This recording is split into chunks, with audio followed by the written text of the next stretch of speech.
watching the station covering all of the DMV. This is DC News Now.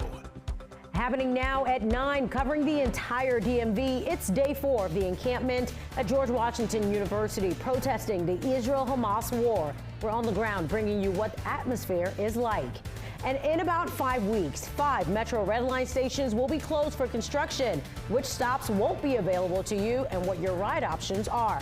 And Virginia drivers driving without insurance will soon be a thing of the past. Your deadline to be insured and how to find the best insurance rates. And if you thought today was warm, it's going to get even warmer yet. On your Monday to start a new work week, we could have some record highs for places across the region. We'll talk about that coming up by full forecast. But first, good evening. Thank you for joining us for DC News Now at 9. I'm Tosin Fakile in for Ben Dennis. We continue to follow that encampment at George Washington University protesting the Israel-Hamas war. That protest is in its 4th day. Students from the school, Georgetown, and American universities calling for a free Palestine and an end to the war.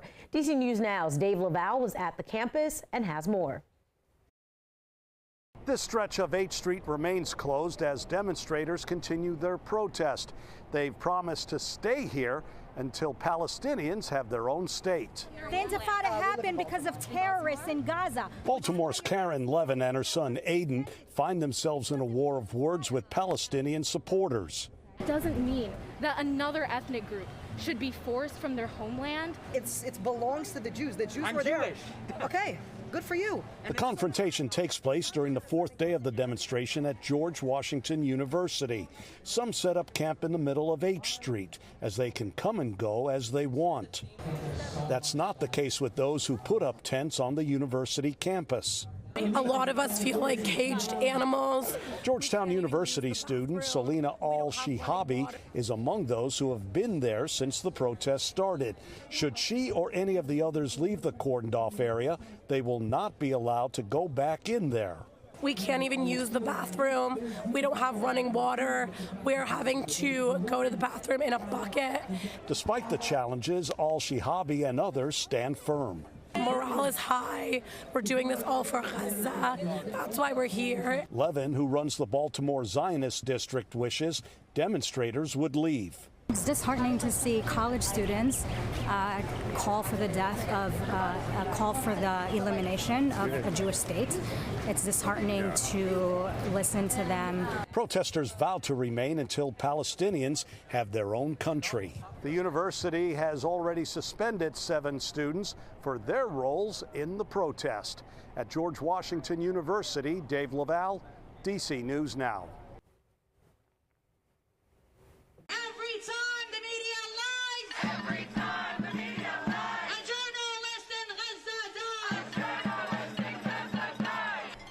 And those were the sounds of pro-Palestinian supporters outside the annual White House Correspondents' Dinner last night. To get inside the dinner, many guests walked past hundreds of protesters outraged over the humanitarian crisis in Gaza.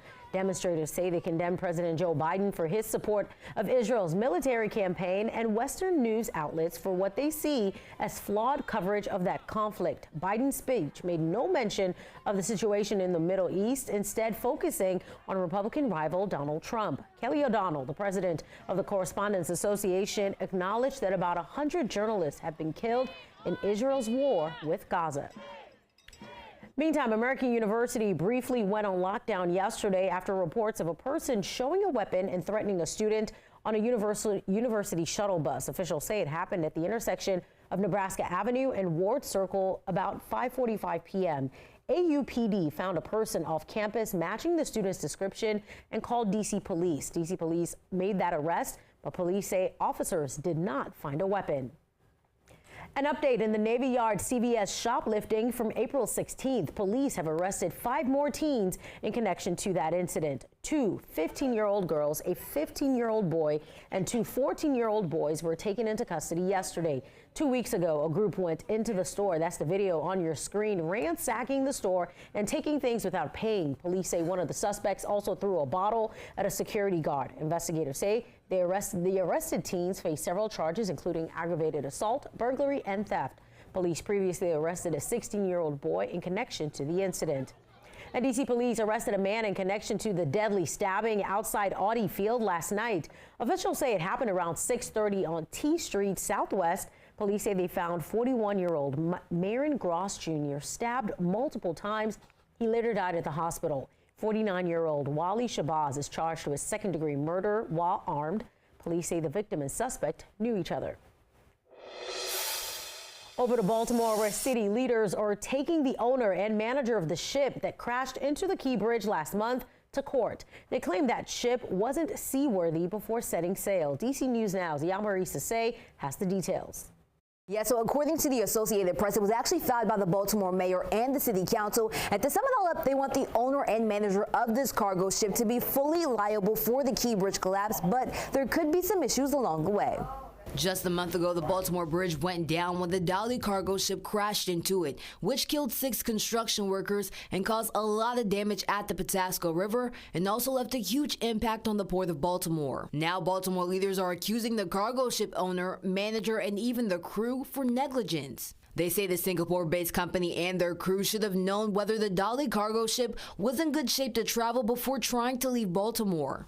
But there could be something that may get in the way. Just days after the crash, the cargo ship company actually filed a petition for limited liability for the collapse. They're asking for a cap of $43.6 million. Now, ultimately, the decision of how much the company could owe will be in the hands of the Maryland Federal Court. But this could be one of the most expensive disasters in history. In the court documents filed by the Baltimore mayor and city council, their attorneys wrote, petitioners' negligence caused them to destroy the Key Bridge and single-handedly shut down the Port of Baltimore, a source of jobs, municipal revenue, and no small amount of pride for the city of Baltimore and its residents. So the families of the crew members that died in this tragic accident are also looking into holding the cargo ship company responsible. Now, as for the status of when the bridge will reopen, it's going to take several months as crews continue to clean up, but they have opened up 3 temporary channels at the port so far. Reporting in the studio, I'm Yamari Sase. Back to you. Yamari, thank you. Popular corner market chain Strot closed all its shops, including 10 stores in the DMV. DC News Now stopped by the Bethesda location where customers were left confused and shocked by the sudden closure. They tell us the chain was always busy. It was pretty shocking because I commute through this area every day, and in the morning I stop and get coffee, and in the afternoon I'll stop and get a beer. It's a place that my coworkers and I come and hang out, get some coffees in the morning. It's kind of always like our fun vibe. Now, DC News Now reached out to Strot directly to learn more about the closure, but we haven't heard back. The main page of the company's website has been replaced with a letter also posted on social media. It says, in part, quote, "We explored many avenues to continue the business, but found no viable option despite good faith and exhaustive efforts." It goes on to say, this decision has not been made lightly, and we understand the impact it'll have on you, our loyal customers, as well as our dedicated team members. All right, coming up just on 9:09 on this Sunday evening, and meteorologist Scott Sumner joins us now. And Scott, what a summer-like day. Oh, absolutely, Tosin. I mean, look at this. As you said, a little after 9 o'clock, and we're still at 73 degrees. You know, that would be a very comfortable afternoon high around 4 o'clock or so. But no, it's 73 at 9:09 or 9:08, coming up on 9:09. And here we go. Tomorrow, we actually could get to 90 degrees. Yes, I showed this yesterday, but in case you missed it, June 2nd was the first 90-degree day last year. Well, we're ahead, potentially could be ahead of that pace by 2 months. As you can see, 94 there. We're looking at potentially 90 or 91 in the district for tomorrow. Hey, plenty of evening tonight, though. We're looking at 70s throughout the board from 10 to 11 to the midnight hour under mostly clear or clear skies across the board. And here we go. So a mild evening ahead this evening. Any record heat coming in on Monday? Possibly. We'll talk about that in the main weather. Thunderstorms on Tuesday and some more thunder showers or just showers potentially even on Wednesday. And again, we'll talk more about that and show it to you with the full 7-day forecast coming up. All right, looking forward to it, Scott. Well, we're on the move with Metro with just over a month away from the start of summer construction work on Metro's Red Line. DC News Now's Kevon Dupree has more on alternate options leaders are considering for commuters. Transit and government officials gathered here to share more details about the Summer Red Line construction plan and to reassure commuters that they're doing everything they can to make the transition to the temporary shuttle bus service as seamless as possible. In just over 5 weeks, the Glenmont, Wheaton, Forest Glen, Silver Spring, and Tacoma stations will all be closed for renovations, including the completion of the Purple Line mezzanine in Silver Spring. Leaders say they're preparing for the impact this shutdown will have on commuters. We are working as a collaborative team to make this impact as minimal as possible and really bring better transportation to the area. One way they're ensuring the shuttle service moves efficiently throughout the county is by adding 7.5 miles of temporary curbside bus lanes on major corridors. This includes segments along Georgia Avenue, Beers Mill Road, Colesville Road, and East-West Highway. County officials say they are aware this will be a major adjustment for many. You all have been more than patient with construction. And this summer, even though we're doing this planning now, we know we will face hiccups. But they are confident the temporary shuttle service will be a viable solution in getting people to their destination as quickly as possible. It is going to be tremendously helpful for the people who still have to get to work every day and who rely on public transportation. Reporting in Silver Spring, I'm Kevon Dupree, DC News Now.